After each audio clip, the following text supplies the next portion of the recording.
Bojan, saya bajet 70,000. Contoh. Meja macam ni. Boleh buat tak? Boleh.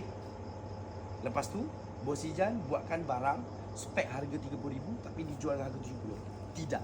Kenapa Bojan boleh? Ramai sangat yang tak tengok barang yang trust je Bojan, tapi tak ada masalah sampai sekarang. Bojan akan cerita kemampuan. Contoh, Bojan rasa Bojan ada spek yang 70,000 punya, okey. Bojan guna kayu dari mana ambil, uratnya macam mana, kepingannya cukup tak cukup, tukangnya siapa. Kalau Bojan first order, kayunya tu tak ada yang untuk buat spek super, Bojan akan cakap terus terang, "Acik, untuk yang 70,000 meja saya tak dapat buat masa ni. Tahun depan baru ada lot kosong untuk kayunya." Contoh. So, kalau yang 50 ke bawah ke, baru Bojan listkan. Saya mampu untuk buat setakat ni. Kadang-kadang customer sanggup tunggu. Kalau Bojan lama pun tak apa. Kadang-kadang customer, okeylah, ambil je lah yang 30, yang 40, ada gitu. Ceritanya macam tu geng, kena jujur.